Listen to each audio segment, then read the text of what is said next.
let's get underway. Peter made some terrific references to some extraordinary discoveries in history.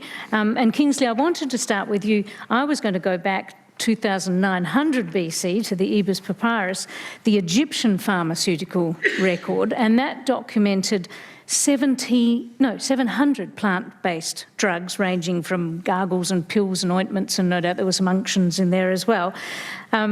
Nature products are also depicted on clay tablets in Mesopotamia, 2600 BC. So this really gives us a sense of how extraordinary the use of nature in medicine has been for such a long time. Those clay tablets include documentation about the oils from the cypress and from myrrh, which are still used today for coughs and colds and inflammation. So I think it's only appropriate to start with you because doctors first actually sat within a botany degree, didn't they? They sure did. And if you go to the University of Padua, you'll see 1562. Can you hear Kingsley enough? Yeah. Oh, no. No. The University of Padua, they still have the extant layout of the original Botanica Medica, which was the botanic garden for the training of medical doctors. And you first of all became a botanist, and then you went into medicine, because your pharmacopoeia was all plant-based. And I was unfortunate when I joined the botany department at UWA in 1972, as a very, very young student. They had ceased teaching botany as a compulsory unit by about 5 years to medical students, which I think is a great travesty. So you're exactly right. I had the great pleasure of going to Hatshepsut's tomb, which is in the Valley of the Kings. She was the pretender female pharaoh. And she was an amazing woman because she did the first transect as they were trying to find the origin of the Egyptians, which they believed was in Ethiopia somewhere. But what she did was she recorded on the enormous frieze on the front of her tomb all the plants and animals, and she brought back to Egypt things that she thought were medicinally very powerful. So yes, it's an integral part of the way we develop medicine, and it would be great for medicine to revisit those days. Because all the great, and Kingsley, it's clear with your microphone that when you face this way, we can hear you much more clearly. So we might okay, you might need to enjoy Kingsley's right ear for a lot of the evening. Thank you. But the great teaching in medicine all had herbal gardens, didn't they? Yep. So collections of plants for the teaching of medical students was called a herbarium. And that was so that you, in fact, learned your plants and you learnt the material. Because the issue was it was not just getting the right plant, but it was also making sure you didn't give the wrong plant. Because as we know with the funnel web venom, there's a very fine line between activity, and you can have kindred plants or kindred fungi and highly toxic ones. So the training was really important. And when the University of Padua is a fantastic tiny garden, and you can walk there and it's still laid out on the original natural order of plants as they saw it. And you'll see all the things in there which are meaningless to most modern people, but they were all things with deep meaning for training.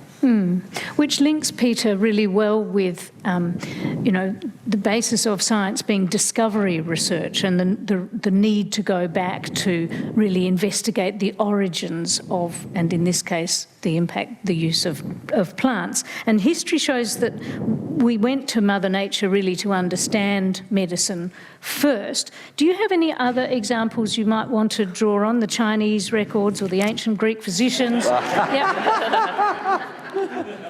Dark Middle Ages. No, I'm actually going to go back even further.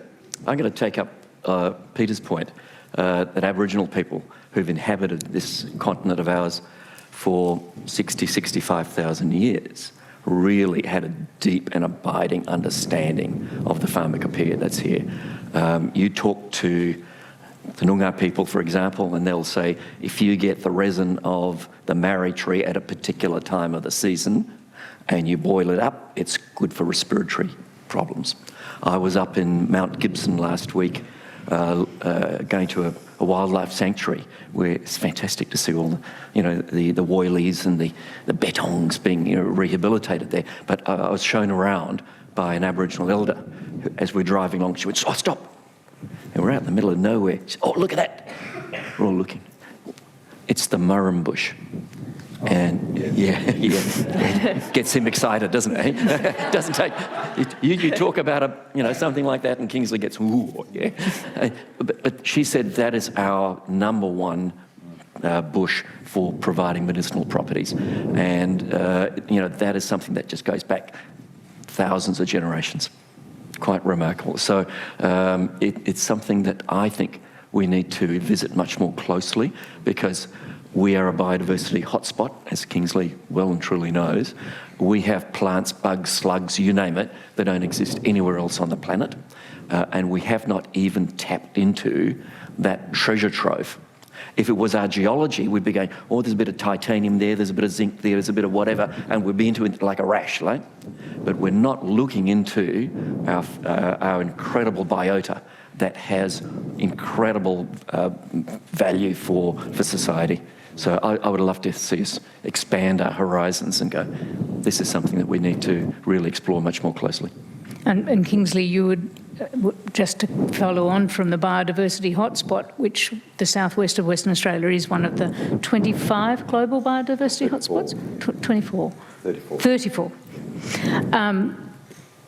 We must have a lot of unique properties there, but I also know that it's diminishing at a great rate. So I have to remind people, we're a biodiversity hotspot. The word hotspot is actually not a good title, because you've had to be called a hotspot, you have to have taken away 70% of your standing native vegetation. That's why we're labelled a hotspot. It's not because we are intrinsically rich, but we've damaged that biota. So in the southwest we have about 8,700 plant species, extraordinary fungi that we hardly know anything about, and we haven't even touched the microbiome, Absolutely. The bacteria and allied organisms like actinomycetes, things where you get powerful antibiotics from. And why this is so important is because we're old, one of the oldest and most stable land masses on Earth, with some of the oldest continuous plant lineages on Earth. So we all know the Kingia, first cousin we thought of the grass tree, which it's not. That has a continuous lineage for 120 million years, which, when you look at the origin of the flowering plants, at around 135 million years, we've just had this stuff sitting here. And remember, Indigenous people walked on landscapes, many of which are identical to what they were probably just when the first dry started happening about 20 million years ago. There's very few other places on Earth that have such richness, and all those plants have learnt all the tricks of the trade to live, and we haven't tapped into it. We just got to look at 1080. We've got the most potently toxic flora on Earth. Every early sheep grazer knew that. And I've just been looking at the Benedictine land that's coming up for sale, and looking at it, and there it is, Poison Hill, where they left all the Wandoo, and going, I knew they'd leave it. But plants have learnt to adapt by taking on chemical defences, and that's the new frontier that I think Peter is talking about. Yeah, and we will get to the chemical defences a little bit later. Peter, talking about opportunities that sometimes come about unexpectedly, when we take people on tours through the Perkins, one of the favourite places we go is the Klinken Walk, named in Peter's honour. And there's a little bit of the famous mould that led to Alexander Fleming's discovery of penicillin, the world's first anaesthetic. Can you tell us, antibiotic, can you tell us a little bit about the origin of that, just briefly? The actual mould that's up there? I can tell you the story about that one. But everyone's heard the Fleming story, right? Where he had a plate of bacteria and a mould fell on it, essentially, and all around the area where the mould was growing, Penicillium notatum, it was clear the bugs were being killed. And so he knew that there was something was being released from the mould that was killing bacteria, and that essentially is the first identification of an antibiotic. He could not isolate the chemical constituent we now call penicillin, right? It took an Australian, right, Howard Florey, who was working in Oxford at the time, to work out how to isolate the chemical constituent that was killing the bacteria. So Florey and Shane got the Nobel Prize together with Fleming after the war. So it's a lovely connection between Australia and this era of antibiotics. I just make one point around antibiotics. We have become really almost blasé with our use of antibiotics, and we now are in a position where there is antibiotic resistance. We're hearing that increasingly, and we are in desperate need of finding the next generation of antibiotics. And that's why I'm so passionate about exploring our biota, especially our microbiome, because bugs fight amongst themselves, right? And that's basically what an antibiotic is. It's one bug fighting against another bug. So you need to work out what that toxic chemical is from one that's killing the other. And that's going to be to our benefit.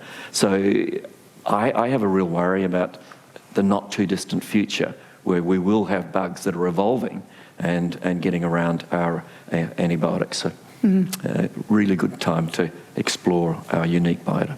We actually had a terrific young researcher here a few years ago who grew thousands of strains of brewer's yeast, which was addicted to antibiotics. And then when you add the antibiotic-resistant strain and see what happens then, no surprises, he got snapped up by AstraZeneca and is in Sweden. Mark, as a cardiologist, many of the drugs you prescribe have come from nature, and of course the poster boy is statins. Can you tell us a little bit about statins and their origin? Listen, out of the drugs I use every day in my practice, aspirins, statins, and I'll tell you about an old new drug in a short time, and anticoagulants, all of them have come from nature, and most of them have come from plants. And statins were only developed in the late 70s by a guy from Japan, and by happenstance, and he developed a drug which then was thought to be a little bit too toxic. It was found in red rice. It was banned because that substance was no longer considered it was considered because the drug could not. I'll just change that. It was found in red rice. So I can't. Well, statins also oyster mushrooms, I believe. Yes, they came from oyster mushrooms. And aspirins came from willow bark, and anticoagulants, warfarin came from... warfarin was in rat poison, so warfarin...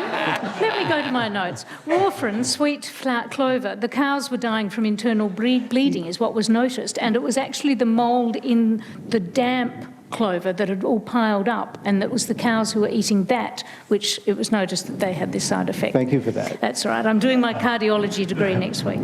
But when I graduated from medical school in 1970, the only drug that was used in atherosclerosis was aspirin, and it's taken the last 50 years for us to learn how to use that drug properly.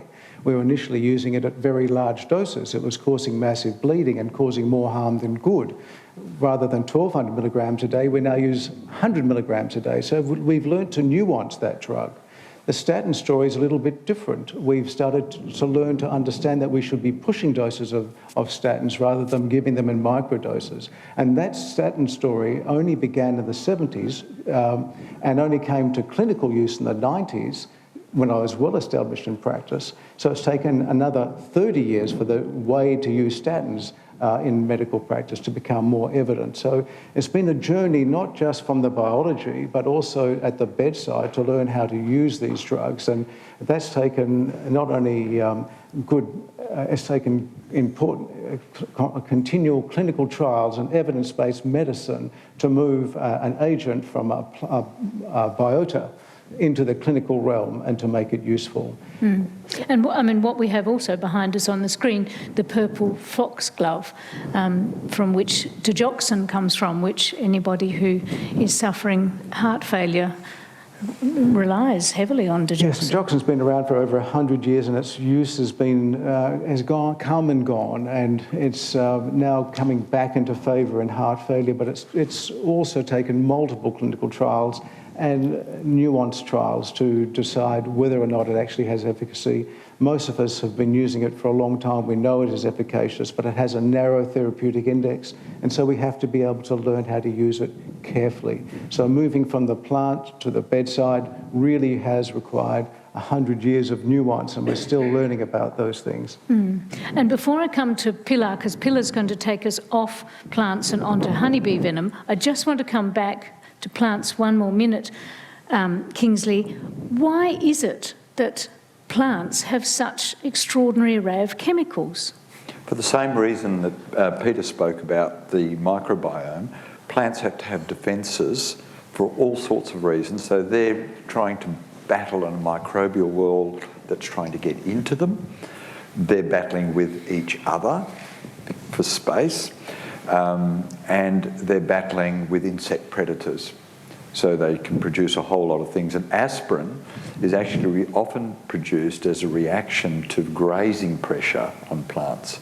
And it's a series of papers we published a long time ago, which was showing the anti-stress capacity of aspirin in plants.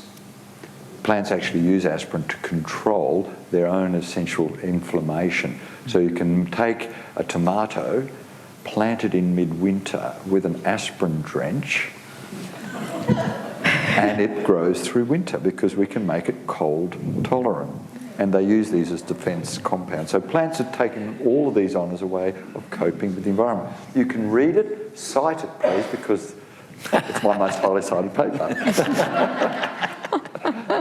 But also, you said to me, plants can't run away, so they develop these defence mechanisms as Correct. well. But is it stronger?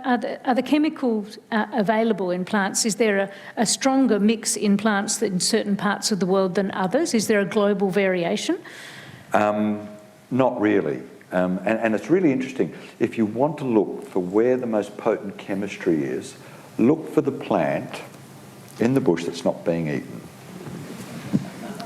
And you'll find, for example, native tobacco, which is, I'm working with Q on some of the nicotianas, the native tobaccos. Nothing touches them. And so we're now looking at the resins that or these gels that they produce.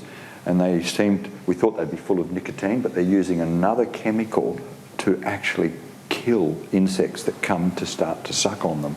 So that's a brand new piece of work that they're doing, because there's a whole lot of people now saying, is this a new plant-based insecticide? So if you're big and green and palatable, you'll be doing it. And it's the same with sponges.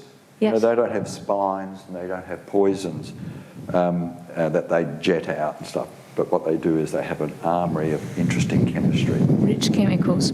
Yeah. Pilar, let's finally get to you. I'm sorry it's taken so long. That's all right. But the lady should be first, no?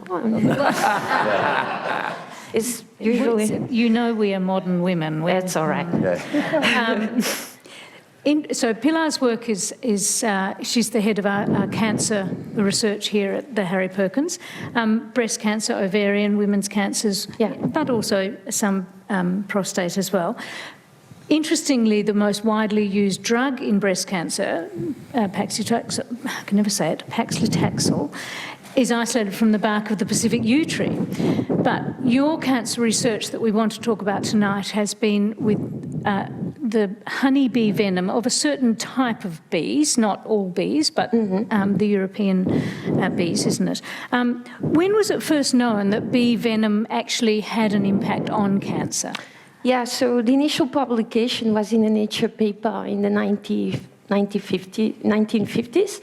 So, you know, that was a way before we had subtype the tumors. We had done all the genetic studies. So while venom was known before to have anti-cancer properties, it was not tested in breast cancer, which is one of the most common cancers that we have worldwide. And It was because it was in the 50s. We didn't have the genomics, so we didn't know even that there were distinct types of breast cancer, and that there were reasons why genes that would be at the source of these tumors. So when we did this study with had a grad student, Chiara Duffy, did the PhD with me. So actually, I recruited Chiara because I was lecturing at UWA, actually in a cancer lecture, and she joined the lab. And the idea was to test it across subtypes, right? Because we wanted to know, well, which subtype of breast cancer was the most vulnerable to the effects of the bee venom. So while it was known that the venom had anti-cancer properties, we didn't know about what's the specificity. Is it the venom is specific for certain subtypes? And we didn't know the mechanism. Why is that? And if it goes to certain subtypes of breast cancer, why? And so I remember, Chiara Duffy, who worked as the PhD student on this research under the supervision of Pilar. Chiara's overseas now, so not able to be with us this evening. I do remember her giving great detail of collecting the bee venom from the UWA beehives and riding her bicycle with this lovely collection of the little bees back into the laboratories here, spending all night really applying the venom to the different types of cancer cells and discovering massive cell death. Mm-hmm. It was quite stark, wasn't it? Yeah, it was very, very potent because, we work with a variety of drugs all the time. It was the potency that it was, and in very quick. So in 30 minutes, we can actually assess the toxicity or the cytotoxicity is one of the most potent I ever seen. And what is it in the venom? What is it that's causing the cancer cell death? So about half of the dry weight of the venom, there's a small peptide. So this is a substance in the venom that's quite abundant. It's about 50%. It depends of the source, obviously. There is a variation, but it's about half of the dry weight. And that's in a small peptide. So it's a substance that gets on the surface of the cancer cell and makes little pores on the surface. And what these pores do is it's basically disrupt. So what we have, there are molecules on the surface of the cancer cells that they trigger what we call molecular signaling. And what it does is it promotes cell growth and survival. So just to break that down, the signals, the word you're using is signaling between the molecules down to the cancer cells to say grow. Yes. Okay. So what we discover is that melatonin, what it does is disrupting that initial step on the signaling that tells cancer cell to grow. And is incredibly fast. The reason why it's so fast is because it's in the membrane.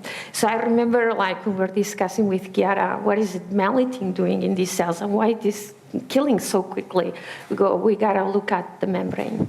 And sure enough, we did the work, and she's proved quite elegantly that the dynamics of the peptides, so the reason why that killing capacity is so incredibly quick and specific is because was basically blocking that initial step where these two molecules have to come across, get together, and initiate that signaling. So that's what, So we did study a bit the mechanism as to why this molecule was blocking.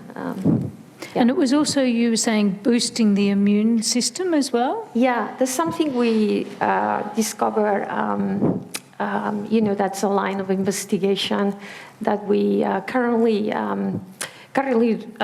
doing in the lab is studying what is it melatonin doing in the tumors. So when we treat mice or basically tumors in the laboratory in preclinical studies, what we see something really interesting is that the good immunocells, they home in the tumor, and those are good. This is a real good boosting of the immune system. The cells of the immune system get attracted by the tumors that have melittin. And we're quite excited about that because that will mean, we enhancing that immune response when we treat the tumors with this peptide. And of course, chemotherapy rather diminishes the immune system, doesn't it? So actually what we see is that when you have a combination treatment of chemotherapy with a melittin, these tumors restore the immune response. So that means we're helping the immune system to attack the tumor, which is, it was known before, but now we are getting a lot more insight into these breast cancers that tend not to be, they tend to have poor immune response. That's, a huge problem, obviously. And just at a very lay level, you'll be reassured that this doesn't require the ongoing killing of bees because Pilar has worked out a way to synthesize this little peptide, this little molecule within the venom. So that's the bee's knees, obviously. It's the bee's knees. Oh, What did he say? It's the bee's knees. Oh, yeah. That's right. Mark, in exactly the same week that Pilar made her global announcement of this amazing discovery, you also made a global announcement, which was really the repurposing of a very old, stable drug that is used to treat gout, being something that will now be able to be used to treat heart disease. Can you walk us through? And that drug, by the way, also came from a plant, didn't it? Yes, the plant is colchicine, which came from Crocus colchis, which was centred on the Black Sea, and that was the original site where the plant was endemic. And in fact, there was a disease there called Mediterranean fever, which was endemic in the same zone, and that drug was used to treat that condition and still used to treat that condition. And it could be one of the reasons why this drug has maintained its viability over thousands of years now. It was also mentioned in the papyrus literature. We have been dealing, as I said, with atherosclerosis forever, and when the pathologists looked down the microscope, they could see cholesterol deposits, they could see inflammation, they didn't know what caused the link. 50 years ago, we started to use aspirin. That was the only drug we had. 1990 comes along and we just had statins, which were fantastic, and we could reduce the risk of heart attacks, strokes and disabling angina by using these drugs quite substantially. But there was a big gap, a residual risk. Patients we see every day were still having heart attacks and having strokes, despite everything we can do with cholesterol and all the anticoagulation we can give them. So we needed something else, and it was clear that what we needed was to target the inflammatory process that was going on inside the arterial wall. Now, understanding what caused that was really a bit of a mystery, and a variety of anti-inflammatories have been tried. Prednisone, Brufen, and that class of drugs have been tried, but all to no avail. And when I remember seeing a patient in my ward one day, and he had a condition called pericarditis, a very painful inflammatory condition of the sac around the heart. And the treatment at the time was colchicine, and the use of colchicine in pericarditis dated back to its use in Mediterranean fever, where there's a relapsing polysericitis. So I gave this patient a single dose of colchicine, and the next day he was smiling and happy and afebrile and wanted to go home. And I thought, wow, what a great drug. And I wonder if it's ever been used in atherosclerosis. And I went back to the records. The basic scientists were using it to actually dampen and kill off white cells so they could understand the process of atherosclerosis, but it had never been used therapeutically. And part of the reason was that people thought it was potentially too toxic to use every day for patients. And when we went through medical school, if you wanted to treat gout, you gave the drug fast enough to make patients run before they could walk. They were running to the toilet because they had severe diarrhea. And if you use the drug at too high a dose, it does have significant off-target effects. So people were really worried about the use of this drug. But knowing that it had been somewhat tamed, if you like, in Mediterranean fever, and the rheumatologists were learning how to use this in gout, I had a chat with some of my rheumatology colleagues about what their thoughts were. They said, yeah, look, go for it. Just be gentle. Make sure you don't use it in patients with bad renal disease. And so I said, let's go and do it. So we did a series of studies. First, I took a group of my patients who had inflammatory markers which are elevated, and I gave them the drug, and we found that on top of aspirin and statins, we could lower inflammatory markers. Well, that's pretty good. We could do something more than it was already being done. And then I spoke to my colleague who said, well, now you've just got to go and do the next step. And what's that? He says, a clinical trial. He says, well, how do I do that? He says, well, you just randomise some patients.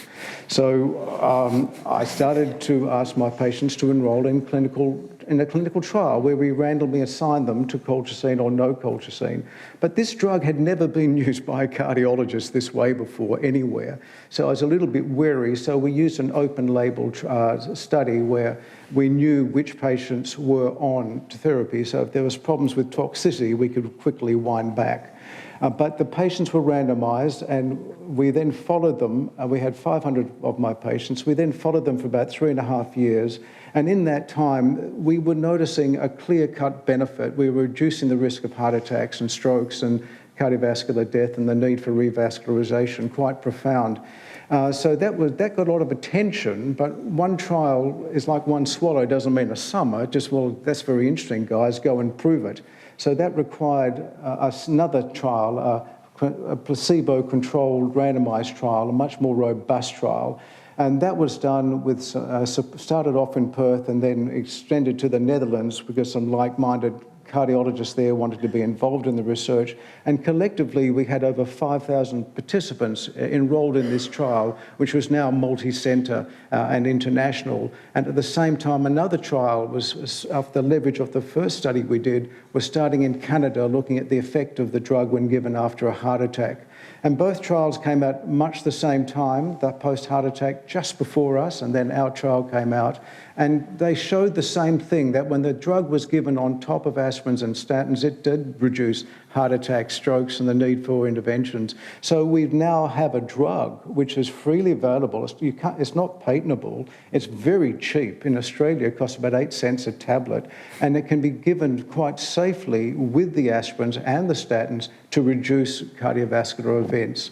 What's wonderful about the drug, what we've learned is when you use it at low dose, it's a perfect fit in cardiology. I don't need to sell it to you, but it doesn't cause bleeding like the aspirins. It doesn't affect blood pressure like so many other drugs do. It doesn't cause any problems for the kidneys or the liver. So it's a lovely fit into the therapies that we have available for atherosclerosis. Recently, after those 2 trials of now collectively 12,000 patients followed out to 5 years have been completed, it's now entered guidelines in Europe and over in Canada and in Central America. The US is a bit laggard, but right behind, and it will probably enter guidelines in Australia. What an amazing example. So it's a nice example where we've gone from a simple idea in the last 15 years, big trials, and then coming into regular use. That's a fantastic story. Peter, clearly Mother Nature has been an extraordinary resource. What sort of percentage do you have a sense of the proportion of pharmaceuticals that have been derived from Mother Nature? 52%. Yes, I thought you'd know that. Roughly. In the last 30 years, about half of all new drugs have come from a natural product base. What about synthetic drugs? Are they considered worse, better, the same? So drugs are drug. You know, it's there to do a job. What I think the pharmaceutical industry, well, it's not what I think, I know, what they've done is they've actually walked away from natural product screening because it's tough. It is hard yakka to get all the leaves and the branches and bark and at different times of the year and whatever, and extract these chemicals, work out which extract is going to have an effect, and then work out what's the chemical entity in there that's actually doing it, right? That is hard work.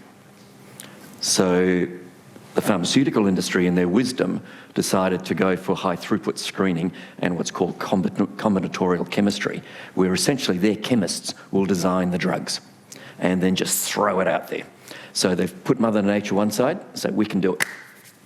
We'll go off, our chemists will design it.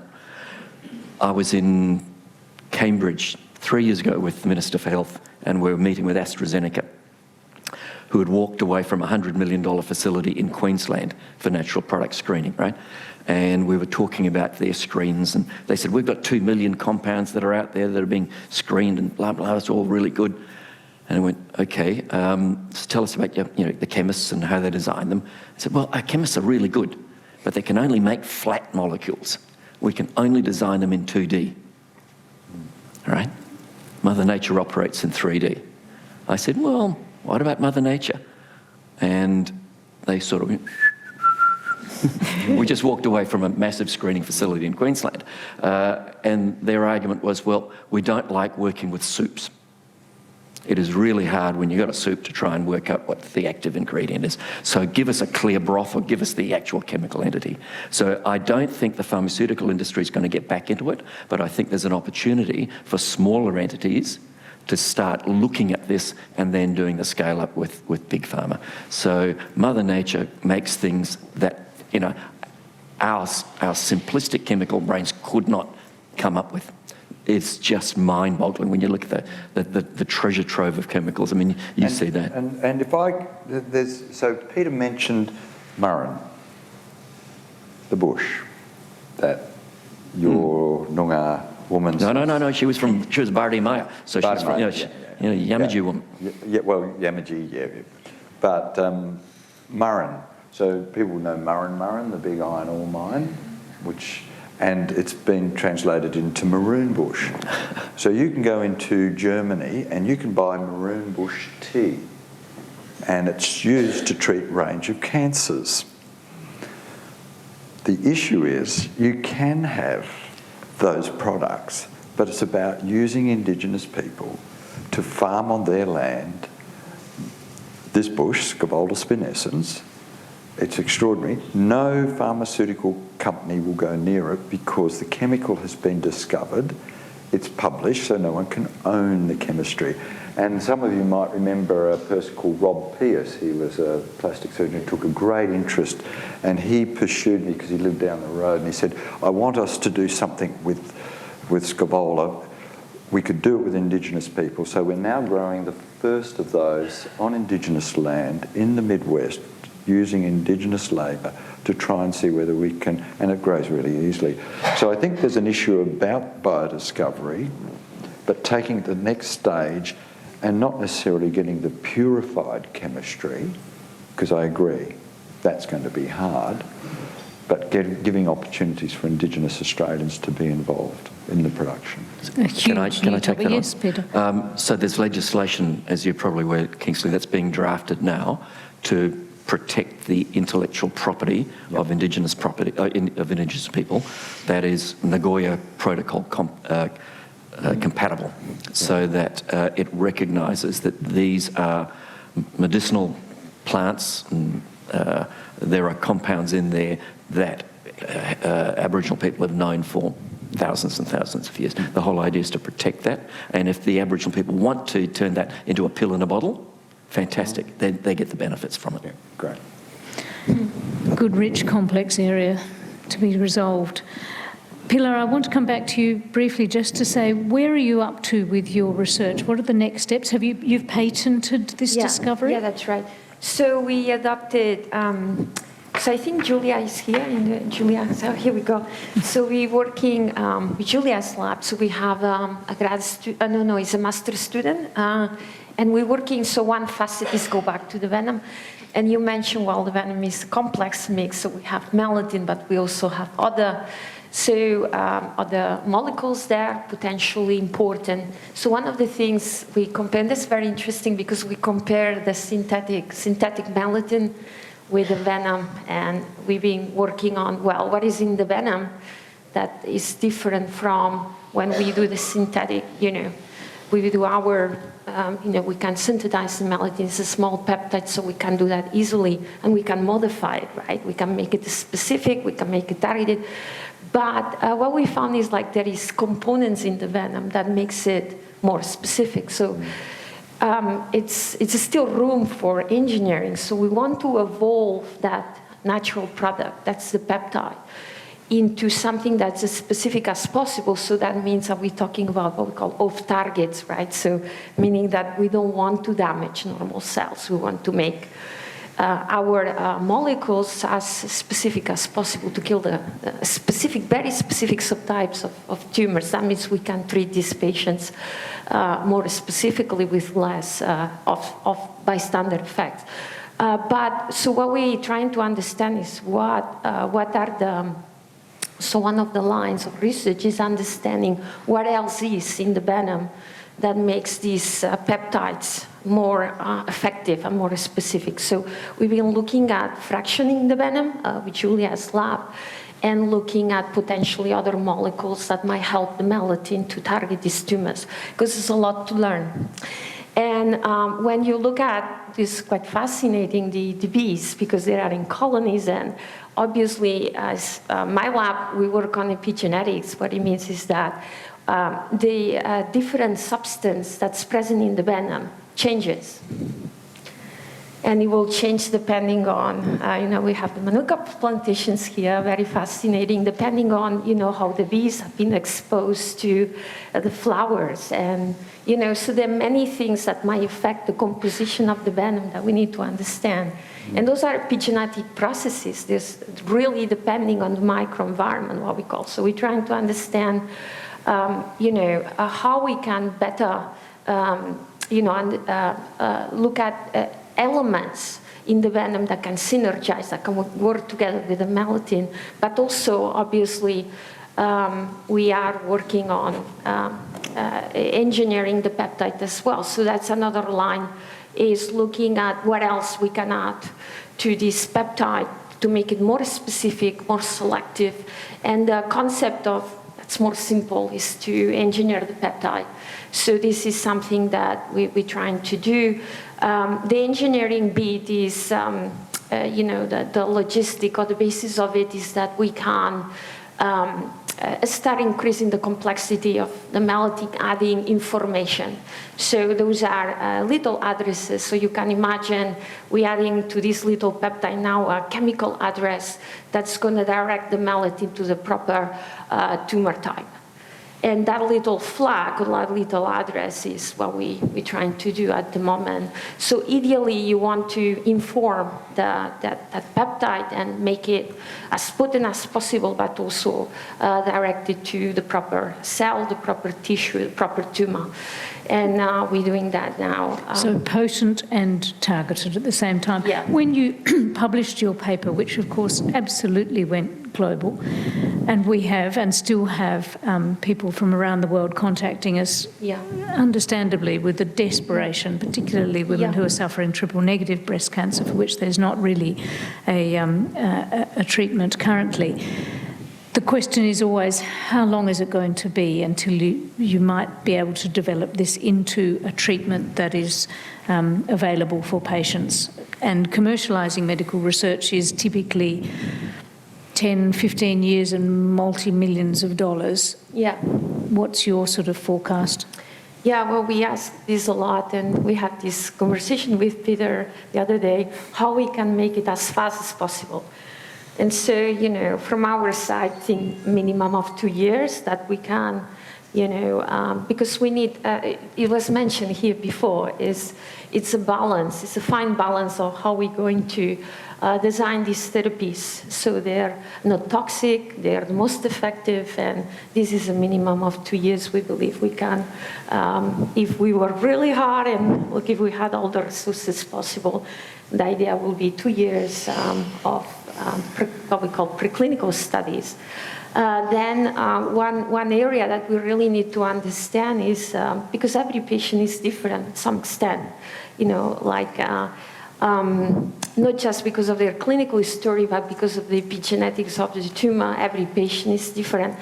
So most scientists, just like me, we work on cell lines, and those are not really that relevant models to study the effect of the therapy. So now we're working with the idea of having what we call patient-derived cell lines, and those are very important. So there are little pieces in of tumors that, we have clinical history, so we know how this patient was treated, what the resistant profile of the tumor is. And then we can harvest, we can grow these tumors and basically test the effects of the therapy. And that's incredibly important because that needs to be done with a number of samples. And we need to understand the behavior of these peptides, the behavior of these. It's incredibly important we do that. And that's 2 years. It will help us, to study, optimal combination regime. So how we need to combine this in a form of an effective treatment. What are the doses? We need to make sure that there is no toxicities associated. So there are very good news about, the effects of these peptides. We don't think they're, when they're targeted, we know that our pathologists, they were very happy about, that there were no damage in organs. So, but we have to make sure of that in a number of different, at least 20 different patient samples to make sure that it's a safe technology, to make sure we have the right appropriate doses, that there is no side effects of the therapy. So all this work needs to be done. It's very important. It's a remarkable amount of work, and it's one that I know so many people are really hanging on the results of, and we wish you all the best with it. And speed with it as well. But safety and complexity don't always come with speed. I do want to give everyone opportunities to ask questions this evening. We have got one person with a microphone. And another at the other side. So please, yes, do put up your hands and let me know whatever questions you would like of these fantastic people we've got gathered this evening. Can I just ask a quick one before the microphone? Yeah. And I'm just curious as to how you milk the venom of the bee. How you got the venom out of the bee? Yeah, so the method that my student was, she used is just she extracted the glands. So there is the venom glands. And then basically you could do that from a number of bees. 2, 3 bees would be sufficient. Or even a single bee. I mean, Chiara got pretty good at it, but it wasn't that simple actually because it's really tiny. And then she basically removed those glands, put them in an Epidorf tube. That's a really tiny tube, and we spin that. And then the venom is soluble. That means it will stay. And then she will take really tiny amount. They're really like a few microliters. That means it's really like a drop, very little, and that will be by itself. So she will have to dilute that. Dilute means it was so concentrated that she will have to basically diluting this. I know Julia, as a student, Danielle uses another method. It's by electrical stimulation. You will have a venom release. Maybe and that's basically non-invasive, so you don't harm the bee at all. You can anesthetiate bees as well, but I think that maybe the electrical methods are the ones that that's being used now because you don't harm the bees. They stay alive. And the potency, meaning you're not needing to get quite so much of it. Yes, sir. Thank you for an interesting, most interesting discussion. We've heard that we get so many of our drugs from plants and animals as well, and we've heard how there's even opportunities to repurpose old drugs for new purposes. But isn't the reality that a large amount of the actual clinical research that's done is actually funded by drug companies who are really promoting their own product?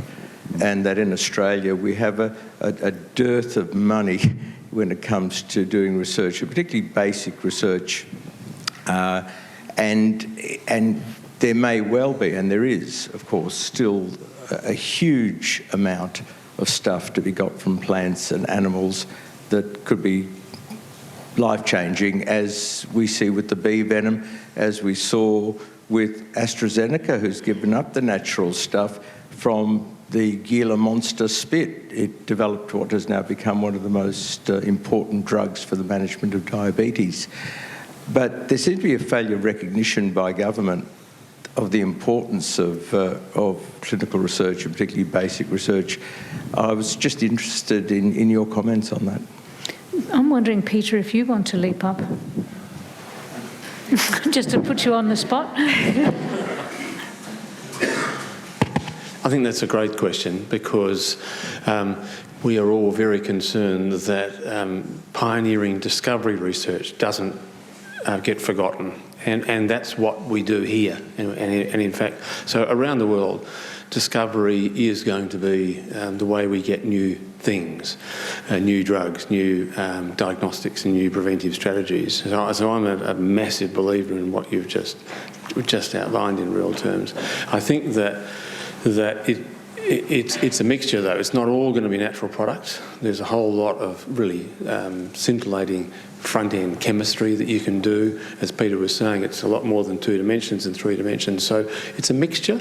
There's lots of things in the land that we still have to discover, but as Peter's outlined beautifully, AstraZeneca have thrown in the towel, and it's very hard to find people who will fund that, even though Western Australia is a great hotspot of biodiversity. So it's a mixture, I think, in real terms, going forward. And we mustn't forget discovery. I love that premise. Now, who else had a microphone? Yes. Basically following on from that question. Could you hold it up a bit? In recent times, I've been running Zooms for Melbourne audiences. So we've had a number of lead researchers in the medical area. And the common point that they all make is that the funding system is appalling, because basically you start a research project, before you finish the research project you've got to put in the application to continue the research project, and this goes on and on. So whether it's Doug Hilton at WeHi or similar people like him, they all make the same point. Could we please have some block funding, some demarcation of critical areas? And this does not seem to be on the agenda of the Health Minister or most politicians. So the question is, how do we do this, and what does Peter Liebman think about this, please? Well, so I think that if you look at the per capita funding in Australia for health and medical research, we are, if you look at all the OECD countries, we're right down the bottom. Some data was generated some time ago. At one stage, we were all paying about 8 cents in the dollar for the ABC, and people were asked would they pay a couple of cents extra for health and medical research, and the answer was from the community, yes. I mean, these decisions are not made with community consultation; they're made in Canberra. I think one of the things probably the only good thing about having a pandemic is it did raise the consciousness of health and medical research into everyone's lounge room, because health and medical research was going to be the key that would get you through the door into a vaccine, which is the rest of your life, right? So medical research struggles to get airplay in the context of the politicians. So that's a good thing, right? Globally and nationally, there's been a lot more money thrown into medical research than normally. Now, what we hope is that philosophy will transfix and get the conscious state of the Minister for Health and the Federal Parliament to fund it better, just to bring us up into at least parity with other OECD countries for the national spend. And that means significant diversion, because whenever you do that, of course, you divert money away from something else. And of course, we've gone into massive debt with the coronavirus. So I think the question's a good one. We are generally underfunding things in Australia. We don't invest in the infrastructure that's required. And this is a big job for us to do. And I think if the community got behind what you've just said, and you write to your local politician and say, we want more funding for health and medical research, bring us up to the middle of the OECD, how good would that be? And it's not just coming from us, it's coming from the community. So thoroughly endorse what you've just said.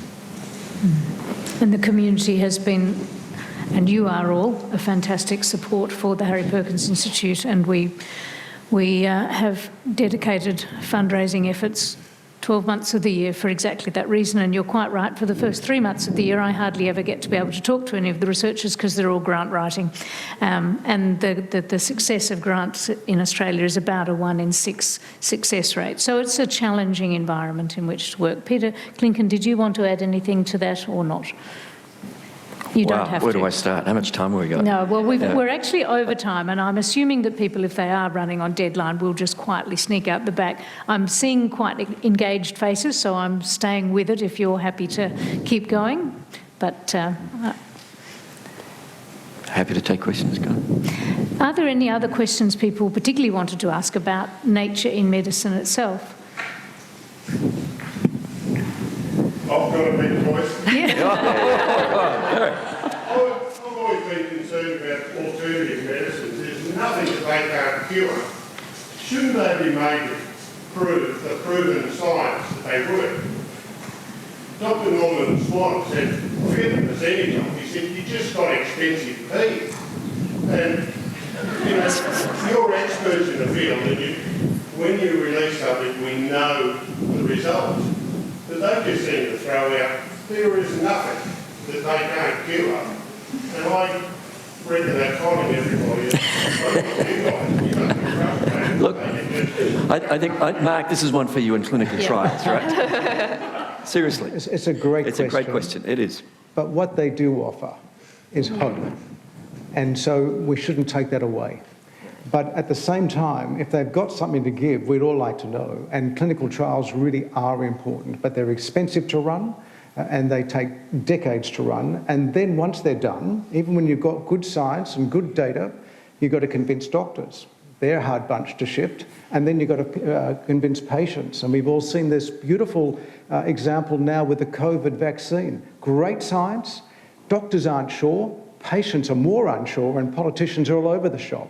And that affects the efficacy in the community. So the whole process is not is complex, but you're absolutely right. It'd be nice if they showed some data, and I brought this along.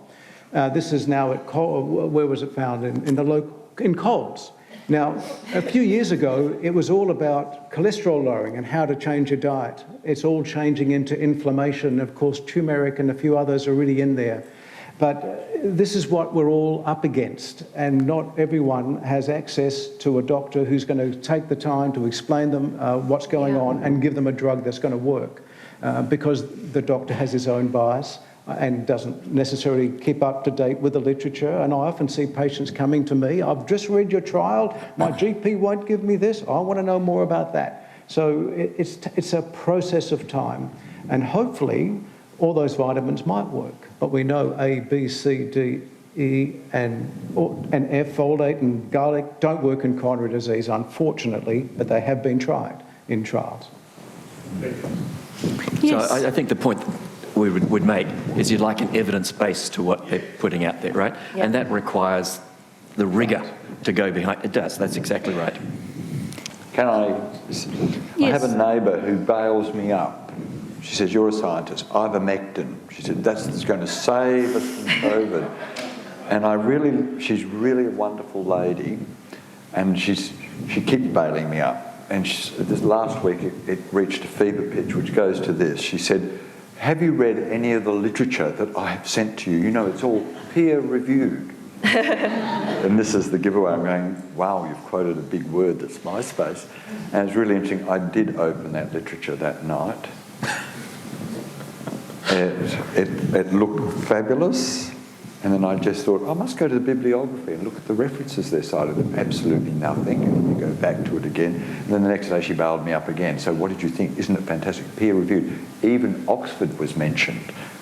I said, yeah, it was mentioned, but there's no references there. So we really struggle with, and this is where there's an extraordinary group of people, anti-vaccines and the rest of it, because there is now a counter-science culture through the media, and it's very accessible and very plausible, and I think we are in very troubled times that medical science, true science, is all being openly questioned by quackery.